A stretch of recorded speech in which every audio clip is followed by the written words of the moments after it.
Go, ang Cafe Terrace sa gabi. Ang liwanag na natagpuan sa gabi ng Arles. Kabanata 1, bumaba ang tabing ng gabi, ang bayan ng Arles sa timog ng Pransya. Unti-unting nawawala ang liwanag ng araw at bumababa ang gabi sa bayan. Ang tunog ng mga upuang gumagalaw sa ibabaw ng mga batong kalsada, malayong tawanan, maliit na tunog ng mga basong nagkakabanggaan. Ang init ng araw ay unti-unting nawawala mula sa lupa at sa halip ay isang banayad na hangin ang humahaplos sa daan. Sa hangin ng gabi, may halong amoy ng alak at lupa. Sa isang sulok ng kalsada ay may maliit na kapehan. Ang dilaw na ilaw ay nagliliwanag sa terasa at ang mga tao ay nag-uusap at nagtatawanan. Ngunit, sa kaunting distansya mula sa liwanag na iyon, may isang lalaking nag-iisa, si Vincent van Gogh, 35 taong gulang. Noong gabing iyon, tumayo siya sa tapat ng kapehan, dala ang kanyang easel. Sinindihan ang lampara, itinayo ang canvas, at kinuha ang kanyang brush. Sinusubukan niyang iguhit ang gabi, ngunit ang nais niyang iguhit ay hindi ang kadiliman, hindi ang itim na gabi, kundi ang gabi na may nakatagong liwanag sa loob. Sinusubukan niyang hanapin ang kulay ng gabi nang hindi gumagamit ng itim, asul, dilaw, kahel. Sa tatlong kulay na iyon, sinusubukan niyang likhain ang gabi. Bago siya dumating sa Arles, si Gogh ay pagod na sa Paris. Ang mga relasyon, pamumuhay, at maging ang kanyang mga pintura ay hindi ayon sa kanyang inaasahan at ang kanyang puso ay nauubos na. Kaya siya pumunta sa timog, sa ilalim ng matinding liwanag, upang muling iguhit ang bagong sarili. Ang Arles ay naging lugar ng kanyang bagong simula. Sinulat niya ito sa kanyang kapatid na si Theo. Sa ilalim ng araw, nagsisimulang umawit ang mga kulay. Ngunit sa gabing ito, hindi sa ilalim ng araw, kundi sa ilalim ng mga bituin at lampara siya naghahanap ng ibang liwanag. Hindi niya iginuguhit ang gabi gamit ang itim. Hindi lang ito isang teknik. Ang paniniwala na may kulay ng pag-asa kahit sa kadiliman. Ang maliit na hamon na ito ay magiging liwanag na magliliwanag sa mundo na hindi pa alam ni Gogh sa panahong ito.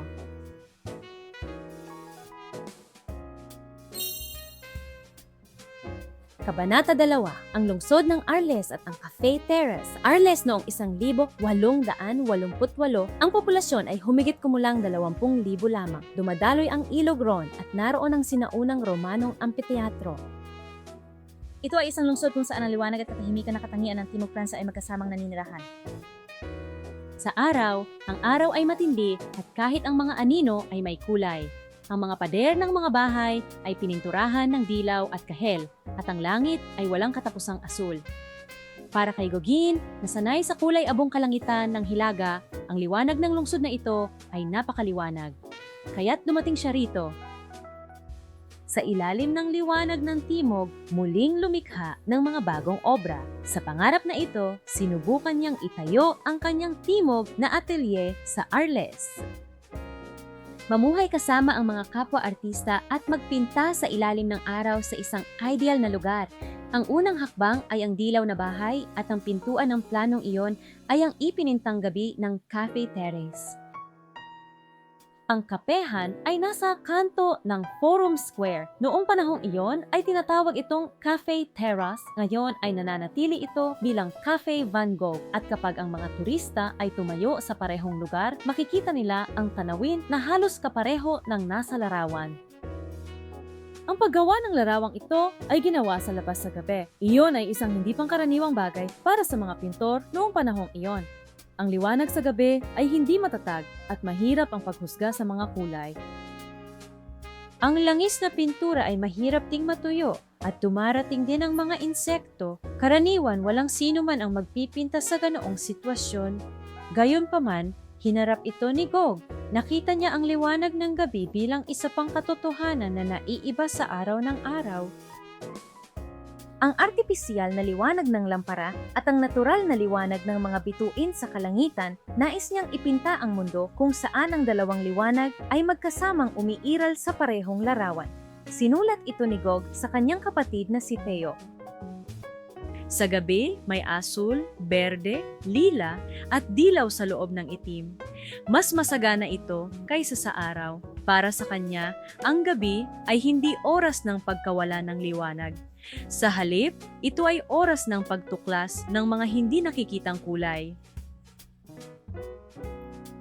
Sa harap ng kapehan sa Arles, sinimulan ni Gog ang pagtatangkang hindi gumamit ng itim sa paglikha ng gabi. Hindi, maaaring sobra iyon. Ngunit totoo na hinarap niya ito na parang siya ang unang gumawa nito sa mundo. Nang magsimulang gumalaw ang kanyang paintbrush, tahimik na nagsimulang magbihis ng bagong kulay ang gabi.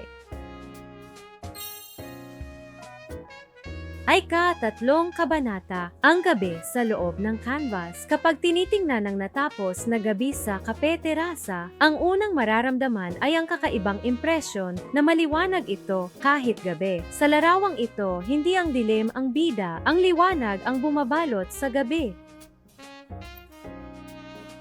May temperatura at humihinga. Tingnan natin ang istruktura. Ang pananaw ay mula sa tapat ng kapehan, bahagyang pahilis. Ang batong daan ay patuloy sa kanan likuran. At ang mga linya ng perspektibo ay natural na ginagabayan ang tingin mula sa liwanag ng kapehan patungo sa malayong kalangitan na puno ng bituin. Ang liwanag ay dumadaloy mula sa lupa patungo sa langit, mula sa ibaba pataas, para itong isang komposisyon ng panalangin. Ang pader ng kape ay dilaw at kahel. Ang liwanag na iyon ay sumasalamin sa mga batong daan at lumilikha ng mainit na anino. Samantala, ang kalangitan sa gabi ay may malalim na asul na may bahagyang halong lila, dilaw at asul. Ang kombinasyon ng mga komplementaryong kulay na ito ay nagdudulot ng tahimik na tensyon at kabaitan sa damdamin ng tumitingin, init at lamig, realidad at panaginip, pag-asa at katahimikan. Sa hangganang iyon, humihinga ang gabi. Mayroong katangian ni Gog sa mga haplos ng kanyang brush. Ang mga bato sa daan ay iginuhit gamit ang maikli at mabilis na mga stroke at sa gabi ay may makinis na daloy ng brush. Ang paligid ng liwanag ay may mga maliliit na pagyanig na parang ang apoy ng lampara ay kumakaway sa hangin. Ang kanyang brush ay hindi hugis kundi hangin ang iginuguhit. Sa terasa ng kape, ang mga tao ay kumakain at nag-uusap. May magkasintahang naglalakad sa likuran, mga taong nag-uusap ng nakatayo, galaw ng mga bata, isang kliyente na tahimik na umiinom. Ang bawat tao ay maliit, ngunit tiyak na may init. Naroon ang hininga ng mga taong nabubuhay sa gabi. Ang kawili-wili ay wala kahit saan sa larawan ng anyo ng pintor mismo. Gayunpaman, sa kung anong dahilan, nararamdaman ng tumitingin ang kanyang presensya. Ang ritmo ng mga brush stroke, ang panginginig ng liwanag, ang katahimikan ng gabi, lahat ng ito ay umaalingaw-ngaw na parang tibok ng puso ni Gog. Sa gabing ito, hindi lamang tanawin ang kanyang ipininta. Ipininta niya ang temperatura ng gabi sa kanyang puso, hindi tinatanggihan ng dilim, naniniwala lamang sa liwanag. Iyon ang pinakapuso ng gabi sa terasa ng kape. Ang gabing iginuhit ng hindi gumagamit ng itim ay tahimik at banayad, at sa paanuman ay nostalgic. Tila nagtatanong ito sa mga nanonood. Mayroon din bang ganitong liwanag sa iyong gabi? Kabanata 4, ang lalaking naniwala sa liwanag. Sa gitna ng larawang ito ay naroon ang mismong tao na si Gog. Hindi niya ipininta ang gabi gamit ang itim. Ito ay hindi lamang isang eksperimento sa pagpipinta, kundi mga salitang sumasagisag sa kanyang mismong buhay.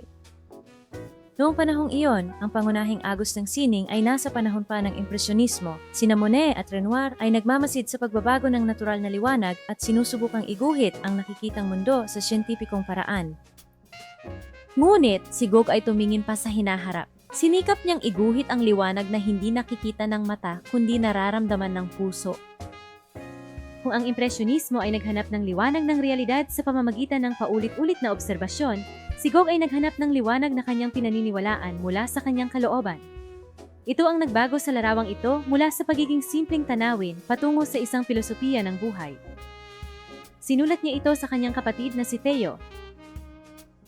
Madaling iguhit ang gabi gamit ang itim. Ngunit sa loob ng gabi ay may asul, may lila at may dilaw. Sa pamamagitan ng paniniwala sa liwanag na iyon, nagsisimulang mabuhay ang gabi.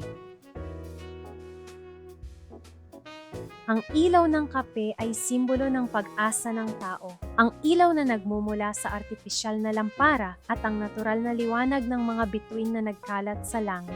Ang dalawang ilaw na ito ay magkasamang umiiral sa loob ng larawan para itong pagtatanghal ng liwanag na likha ng tao at liwanag na ibinigay ng Diyos. Mayroong relihiyosong simbolismo sa komposisyon. Ang hugis ng maliwanag na terasa sa gitna ng screen ay nagpapahiwatig ng krus. Ang kalangitan sa likod ay naglalarawan ng langit at ang liwanag ng kape ay naglalarawan ng lupa. Para bang ito ay isang pag-uusap sa pagitan ng tao at ng universo, ng may hangganan at ng walang hanggan. Gayunpaman, noong ipininta ang larawang ito, ang kalooban ni Gok ay hindi matatag. Naghahanap siya ng bagay na makakapagpatibay sa kanya sa gitna ng kalungkutan. Sa pamamagitan lamang ng paggalaw ng kanyang brush ay naipapanatili niya ang kanyang kalooban. Ang pagpipinta ay naging mismong panalangin para sa kanya. Sa gabi ng cafe terrace, naroon ang bakas ng panalangin na iyon, ang panginginig ng brush, ang mga patong ng pintura, ang linya sa pagitan ng pag-aalinlangan at katiyakan. Ito ay ang kilos ng kamay ng tao na nagtatangkang makahanap ng kaayusan sa gitna ng kaguluhan. Ginagamit niya ang kulay at komposisyon upang ayusin ang kanyang sarili. Ang desisyon na hindi iguhit ang gabi gamit ang itim ay hindi pagtanggi sa dilim, kundi isang pagkilos ng paghahanap ng liwanag sa loob nito. Ito ay pananampalataya ng isang artista at paraan ng pamumuhay bilang tao. Ang hindi matakot sa dilim at kunin ng brush, ang bawat stroke ay patunay ng kanyang buhay. At ito ay patuloy na nagtatanong sa puso ng mga nanonood. Anong liwanag ang pinaniniwalaan mong nagbibigay buhay sa iyo?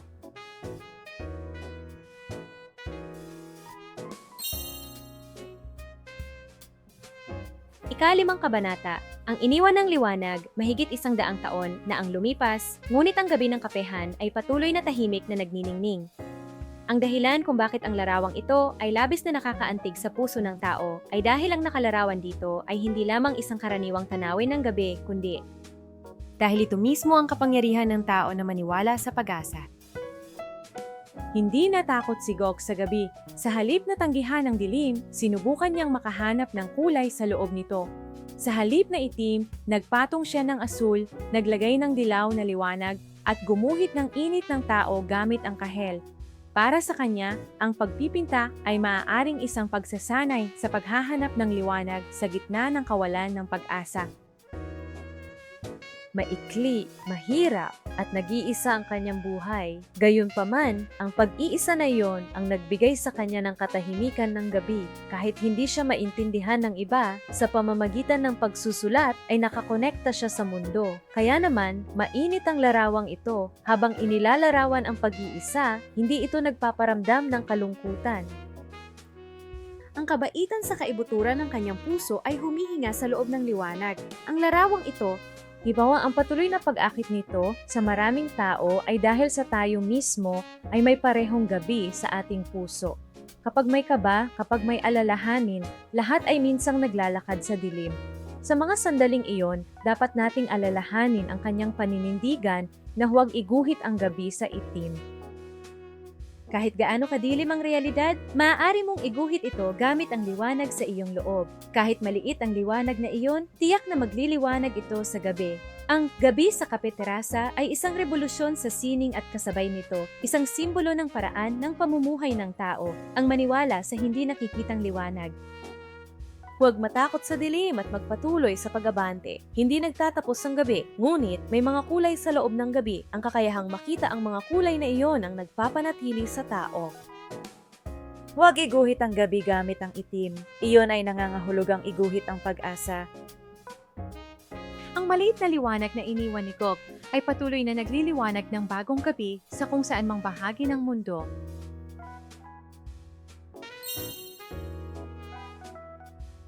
エピログ夜明けの後にアルルの夜が明ける。カフェのランプは超へ、祝辞は朝の光に包まれていく。けれどキャンバスの中の夜は永遠に終わらない。ゴツホが描いたその光は地を越えて私たちの中に起こり続けている。Ang kanyang hamon na hindi iguhit ang gabi sa itim ay hindi lamang isang teknika, kundi isang paraan ng pamumuhay. Kahit gaano kahirap, kahit gaano kalungkot, maaaring piliin ng tao ang liwanag. Ang maliit na pagpiling iyon ang maaaring magbago ng lahat sa buhay. Ang kanyang gabi ay isang pananampalataya, filosofiya at isang larawan ng pag-asa. Hindi malaking apoy ang magbabago sa mundo. Ang liwanag ng maliit na lampara ang nag-ugnay sa puso ng tao sa gabi. Ang patunay nito ay ang gabi ng Cafe Terrace. Kapag nakatayo sa harap ng larawan, tila humihinto ang oras ng tumitingin. Parang ang ilaw ng lampara ay tumatanglaw sa atin. Ang gabi kung saan gumagalaw ang kamay ni Gog at ang gabi natin sa kasalukuyang sandali ay nagtatagpo. Sa kanyang mga brushstroke, may isang tanong na nananatili. Ano ang kulay mo? Sa tuwing sinasagot natin ang tanong na iyon, unti-unti nating natutuklasan ang ating sariling liwanag. Ika-8 ng Nobyembre, taong 2025, pulang papel.